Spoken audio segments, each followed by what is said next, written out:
Morning, Burt. Good morning, Ernie. So, what's the scripture for today? Today's scripture is Acts chapter 8, verses 26 through 40, otherwise known as Philip and the Ethiopian Eunuch. He's not from Rome? No, why? Because if he was, he could have been a eunuch in a tunic. Ernie. Oh, okay, Burt. So tell me, what is an Ethiopian eunuch? Well, Ernie, an Ethiopian is a person from Ethiopia, which is located in the northeastern part of Africa. In terms of what a eunuch is, well, you have me in a quandary here, Ernie, considering this is a children's sermon. Well, now you have me curious. Is there any way, Burt, that you can tell me and the kids what a eunuch is without mentioning anything we shouldn't hear? Okay, let's just say he is an ineffectual person who was usually employed to guard in the courts of the wealthy. They were especially useful guarding the women's living areas. So a eunuch is useful being ineffectual. Yes, Ernie, let's just leave it at that, okay? Oh, okay, Burt. Would you like me to read this to you, Ernie? Oh, you bet, Burt. I'm sure it'll be useful for me to hear. In effect. Then an angel of the Lord said to Philip, "Get up and go toward the south to the road that goes from Jerusalem to Gaza. This is a wilderness road." So he got up and went. Where? Well, Jerusalem and Gaza are in Israel, just west of Jordan. Philip must have been a little north of Jerusalem at the time when he was told to go down from Jerusalem to Gaza. Looks like he was pretty far from his home in Ethiopia, Burt. It does, doesn't it? Now there was an Ethiopian eunuch, a court official of the Candace, queen of the Ethiopians, in charge of her entire treasury. He had come to Jerusalem to worship and was returning home, seated in his chariot. He was reading the prophet Isaiah. So he was in Israel, reading Isaiah, going to Gaza. Correct, Ernie.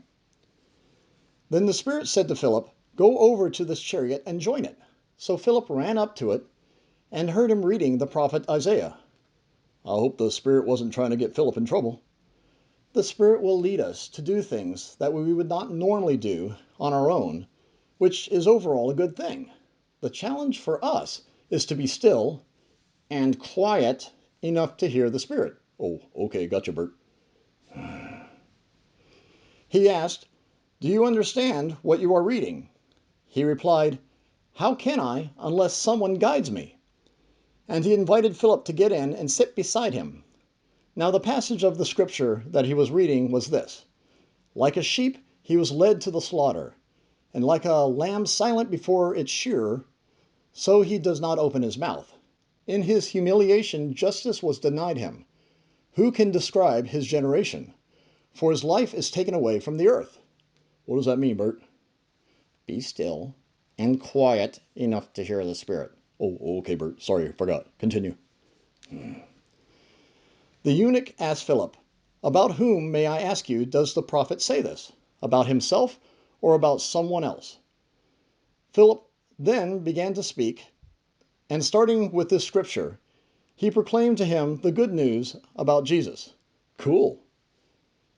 As they were going along the road, they came to some water, and the eunuch said, "Look, here is water. What is to prevent me from being baptized?" He commanded the chariot to stop, and both of them, Philip and the eunuch, went down into the water, and Philip baptized him. When they came up out of the water, the Spirit of the Lord snatched Philip away. The eunuch saw him no more, and went on his way rejoicing. But Philip found himself in Azotus. And as he was passing through the region, he proclaimed the good news to all the towns until he reached Caesarea. Wow, that is amazing. Isn't it, though? Because Philip allowed himself to hear and obey the Spirit, he was able to help a total stranger know Jesus and accept him into his life. Yeah, that is neat. I just didn't know airplanes were around back then. Airplanes? What are you talking about, Ernie? Well, you said, as soon as Philip was finished baptizing him, he was able to catch a flight on Spirit Airlines.